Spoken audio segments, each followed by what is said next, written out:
Olá, meus amores, tudo bem com vocês? Bom, hoje a gente está aqui, né, para dar continuidade aí ao conteúdo da semana, tá? É, E hoje, no caso, a gente vai falar sobre a pontuação, tá bom? Isso está no módulo, deixa eu ver, no módulo 8, sintaxe e pontuação, tá? A gente vai ver nessa aula a pontuação do período simples e na próxima aula a gente vai ver a pontuação do período composto, tá bom? Então vamos lá. Os sinais de pontuação têm papéis variados, podendo indicar pausas ou entonação da frase. Os sinais que indicam pausa são o ponto final, a vírgula, os dois pontos e o ponto e vírgula. Os sinais que indicam entonação são as aspas, o ponto de interrogação e o ponto de exclamação. Há ainda aqueles que indicam segmentos, como as reticências e o travessão, os parênteses e os colchetes. Desse modo, com os sinais de pontuação, conseguimos registrar na escrita algumas entonações e pausas utilizadas pelo falante na oralidade. Então, vai depender muito, né, do que a gente está querendo dizer, né? E vai depender de como a gente coloca essas informações no papel, tá?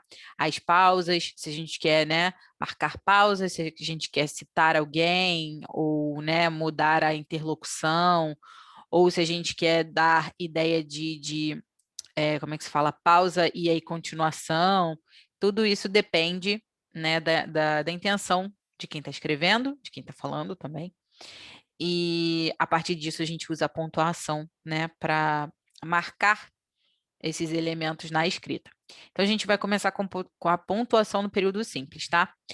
A vírgula, por exemplo, né, que é a que mata todo mundo aí, que deixa todo mundo doido, ela é utilizada para, primeiramente, indicar a existência de mais de um núcleo no sintagma nominal, com exceção do último, que vem geralmente ligado pela conjunção aditiva e.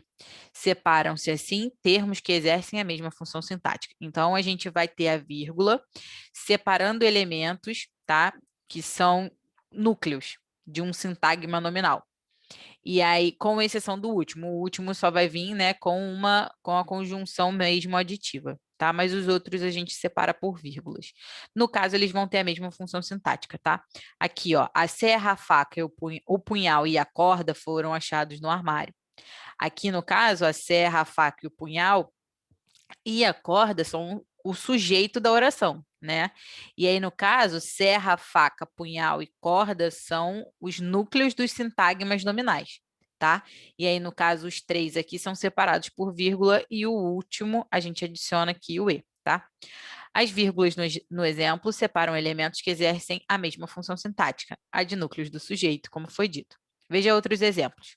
O vestido, as sandálias e os brincos estavam guardados no fundo do baú. Então, aqui acontece a mesma coisa. Luciano cuidava dos velhos, das crianças de rua, dos mendigos e de todos que precisassem dele. Observem que, no caso de vir, reiterada a conjugação, olha, gente, observe que, no caso de vir reiterada a conjunção e ligando núcleos, a vírgula será empregada mesmo antes do conectivo. Então, assim, no caso de vir o ezinho aditivo, né, sendo reiterado, sendo colocado mesmo ali, a gente usa a vírgula do mesmo jeito. Então, chegaram Pedro e Paulo e Jonas, tá? A vírgula pode existir no caso de reiterar a conjunção, ou seja, colocá-la ali novamente no contexto. 2. Isolar o aposto explicativo ou qualquer elemento de natureza explicativa. Então, o Rio, uma verdadeira cidade maravilhosa, tornou-se um dos maiores roteiros turísticos. Aqui é um aposto explicativo. Luma, a professora, foi promovida ontem. Aqui a gente também tem, né, um aposto explicativo. Os termos isolados pela vírgula nos exemplos são apostos explicativos. Veja agora a vírgula separando outros elementos de maneira explicativa.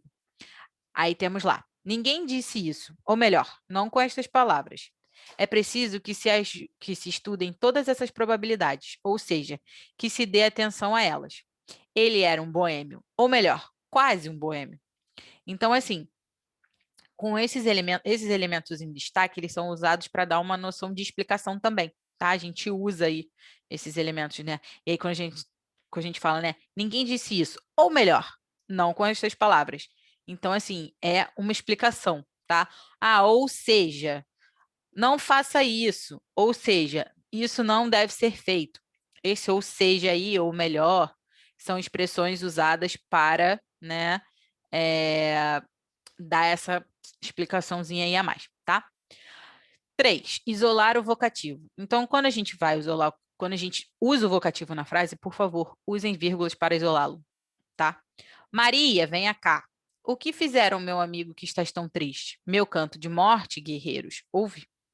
Então, aqui a gente tem os vocativos isolados, tá? Isolar elementos repetidos. Nada pode separar o que Deus une. Esse livro é meu, e não quero que ponhas a mão nele. Então, elementos também em que há essa repetição, a gente também marca a vírgula, tá? Por exemplo, não quero, não, tá? Não, vírgula, não quero, não, tá? A gente marca com a vírgula. 5. Destacar o adjunto adverbial no início da oração, se sua extensão assim o pedir, ou se houver necessidade de realçar o adjunto. Então, a gente vai né, marcar a vírgula aí quando ele for muito grande, né? Se ele for muito grande, tá? Dependendo aí. Ou se a gente destacá-lo mesmo, quiser dar uma destacada básica, tá bom? Então, olha lá, ó.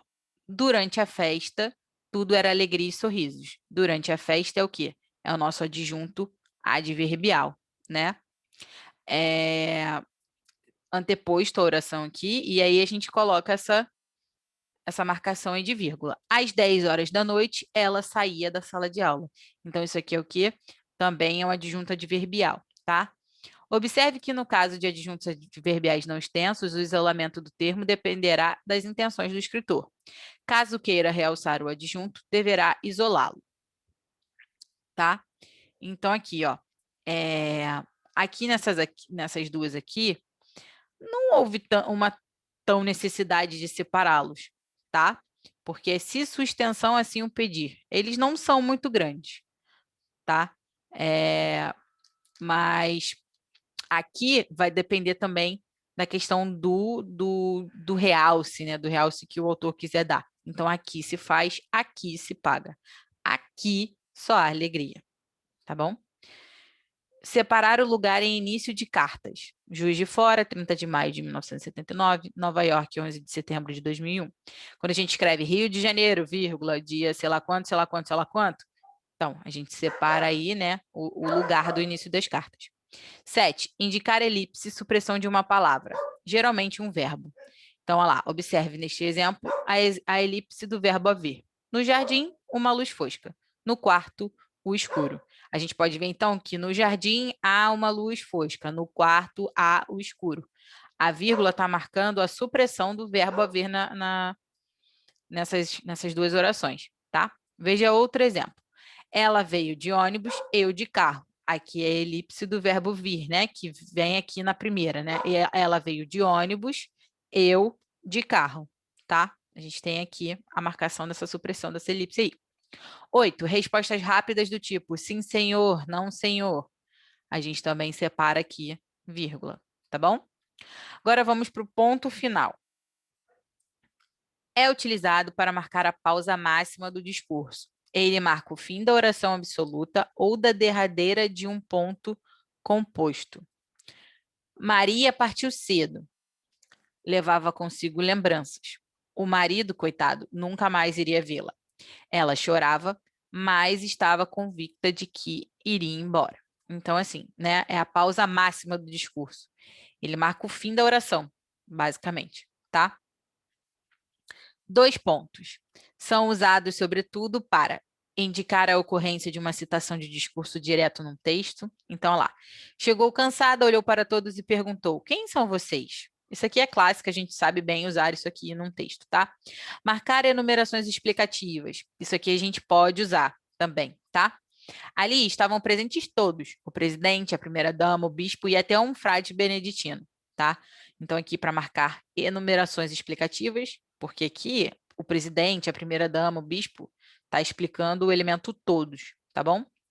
3. Indicar esclarecimentos, sínteses ou consequências do que foi enunciado.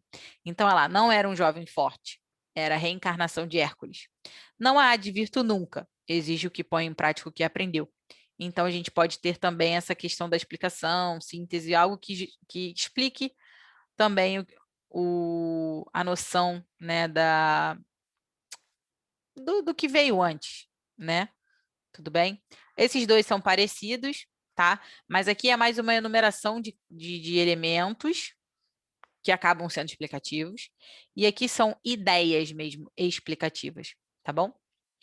Ponto de interrogação.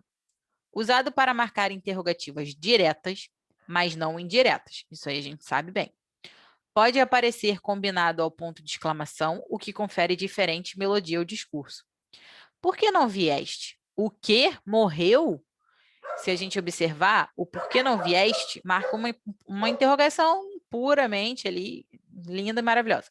Quando a gente coloca já essa exclamação, a gente meio que dá um ar de, ao mesmo tempo que é uma pergunta, também, meu Deus, um espanto, né? Porque essa mistura aí, a gente sabe que o ponto de exclamação ele é usado, né, sobretudo para marcar essa entonação de sentimento, né?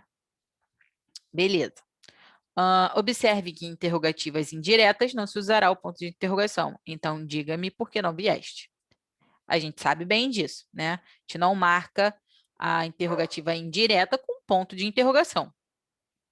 Ponto de exclamação é indicado para surpresa, emoção, alegria, dor, ira e outros sentimentos, como a gente até viu aqui em cima, né? Combinado ali com a interrogação. Que lindo, vocês dois brincando desse jeito, fantástico, foi demais a entrevista.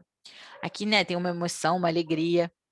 Vocativo e apóstrofes quando introduzidas por interjeições, tá? Então, ó Deus, por que és tão impiedoso?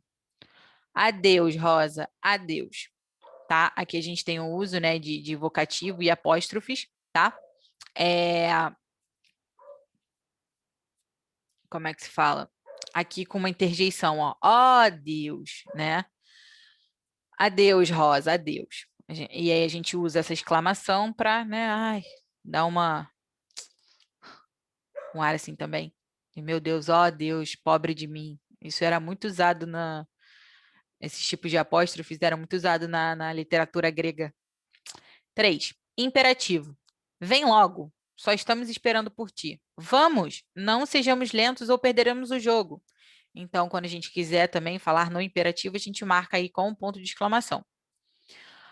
As reticências marcam uma suspensão na melodia da frase, podendo ser utilizadas por necessidade de.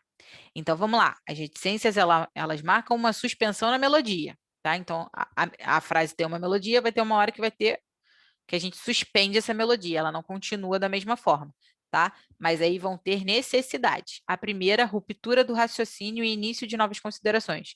Então, a gente vai interromper aqui a melodia da frase quando a gente tiver essa questão da ruptura do raciocínio para iniciar um novo. Então, olha lá.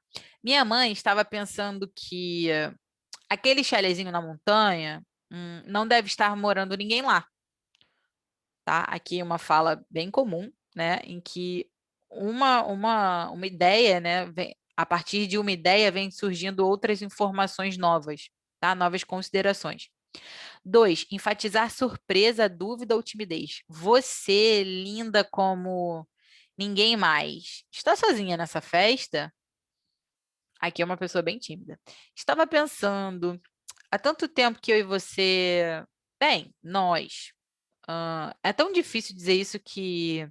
Ah, esquece, esqueça. Olha aqui, ó, esqueça é uma. Como é que se diz? É um imperativo, né? Ah, esqueça. É imperativo isso aqui, marcado com a exclamação, tá vendo? Mas aqui a gente tem essa coisa, né, de timidez, dúvida e tal, surgindo aqui. E aí a gente enfatiza isso com o uso das reticências. 3. Indicação de inflexões de natureza emocional: alegria, tristeza, cólera, sarcasmo, tá? Então, as reticências podem ser usadas para indicar justamente né, a tristeza, a cólera, o sarcasmo, tá? Quer dizer que não tem nenhuma inflexões de natureza emocional, quer dizer que você não tem emoção, não tá, ai meu Deus, você não tá triste de verdade, né? Porque a gente sabe que quando usa a o sarcasmo, a ironia, né? Não é que, ai, meu Deus, eu tô morrendo, ai, eu tô muito triste. Não, a gente usa na intenção de debochar da cara dos outros. Então, olha lá, quem nunca debochou, né, gente? Jogar um balde de água nele? Não, imagina, ele não merece. Olha aí. Encontraria uma noite qualquer uma mulher que o amasse. Olha aí.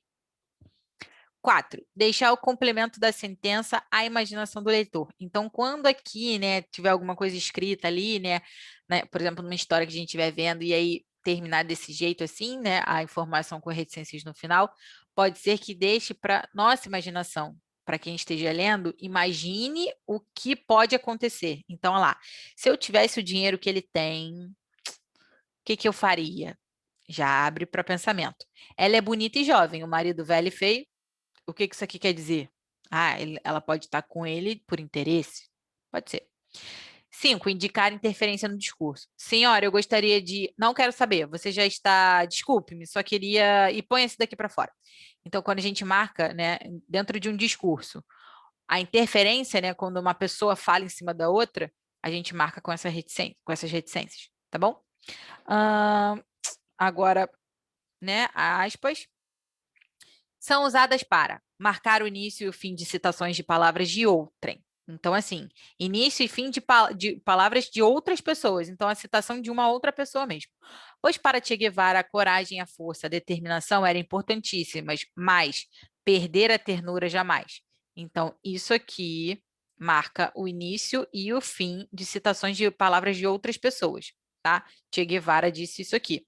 O amor não pode ser imortal, posto que as chama, mas que seja infinito enquanto dure. Isso aqui é de Vinícius de Moraes, se eu não me engano, tá? Então é uma fala, né, de um poema aí de uma outra pessoa, por isso que está marcado por aspas. 2. Marcar estrangeirismos, neologismos, arcaísmos, vulgarismos, etc. Chegou a lanchonete, pediu um hot dog, né, ao invés de falar um cachorro quente. Então a gente usa o estrangeirismo, marca por né, aspas. O pai dizia que a filha confusionava todo mundo que a ouvisse dando explicações. Na verdade, isso aqui é um neologismo, né? É uma palavra inventada aí que confundia as pessoas, né? Só que ele falava confusionava. Então, aqui é um neologismo, tá? 3. Acentuar o valor expressivo de uma palavra. O eu, meu, é diferente do eu, seu, compreende? A palavra república é proveniente do latim. Então, a gente usa a aspa aí para isso, tá? Para acentuar o valor expressivo de uma palavra, tá bom? Isso aqui a gente pode usar muito no texto, às vezes falta bastante nos textos de vocês. 4. Usar uma palavra em sentido irônico, desde que a ironia não fique explícita.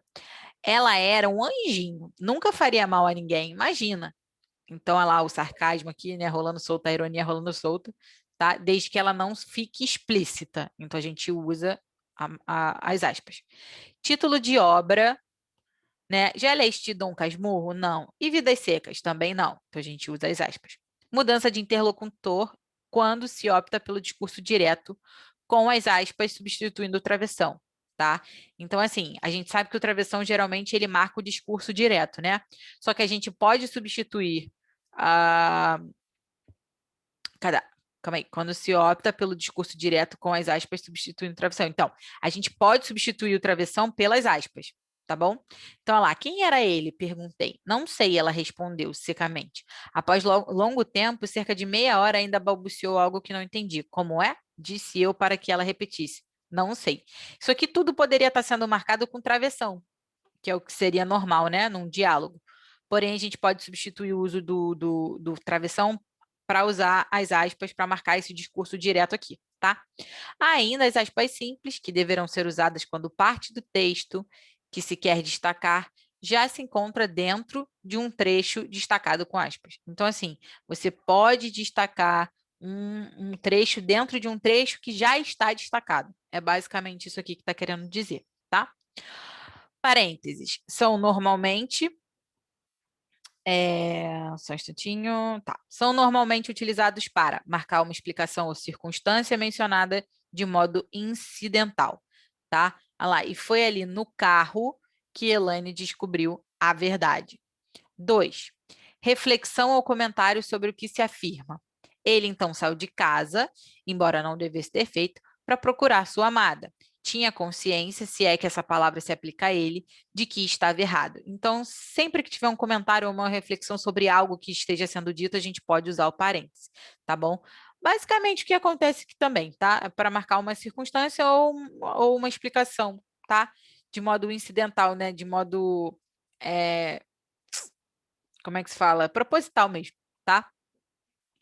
3, nota emocional sobre o que se afirma. Então, é basicamente, né, sempre dar uma explicação, dar um comentário, alguma coisa assim. E depois ele se levantou, olhando para minha mulher. Meu Deus, quase enlouqueci, mas não ousaria gritar com ela. Aqui, né, uma nota emocional sobre o que aconteceu aqui nesse diálogo. E por último, o travessão, né, que a gente sabe que ele é usado para marcar a mudança de interlocutor, né, suspensão e retorno de sua fala. Então, olha lá, o que você fez? Isso aqui marca um discurso direto. Ela perguntou. Esses dois travessões aqui, ó, eles marcam a interrupção da fala, né? A suspensão da fala. E aí o retorno dela. Não vê que eu estou doente e não posso me levantar daqui? Desculpe-me, papai. Tentei argumentar. Fiz isso porque estava entediado, tá? Então aqui a gente vê que tem tanto a marcação da fala quanto a interrupção dela, tá? E 2, substituir os parênteses nos casos mencionados no anterior. Então, todos esses usos de parênteses aqui que a gente viu, que geralmente a gente usa, né, para dar uma informação a mais, algo assim, né? Ah, é como se fosse uma explicação, né? Mas, na verdade, tem que ser um comentário ou uma reflexão sobre o que está sendo dito, porque se a gente for fazer coisas explicativas, né, aí a gente usa lá o caso do aposto e tal, então usa uma vírgula, usa os 2 pontos. Isso vai depender do que você acaba sendo também uma parte estilística também, tá, gente? Então, olha lá, ele marca essa parte e marca a questão, né, do que foi mencionado antes. Ele foi ali no carro que Elaine descobriu a verdade. Ele então saiu de casa, embora não devesse ter feito, para procurar sua amada. Tinha consciência, se é que essa palavra se aplica a ele, de que estava errado.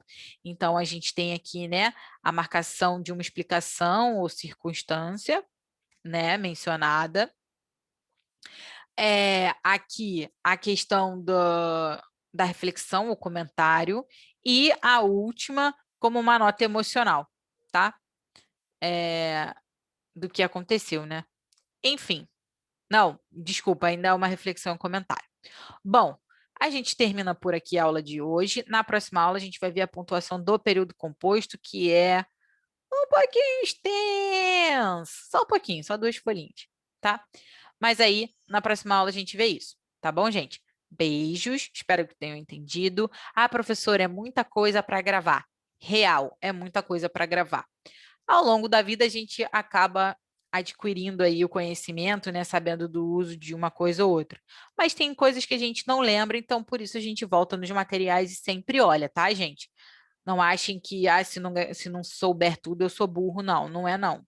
Isso é um material até muito bom para que vocês tenham para a vida inteira. Caso tenham alguma dúvida, vocês venham aqui, né? Olhem e tal. Também olhem alguma gramática, alguma coisa assim para ajudar vocês.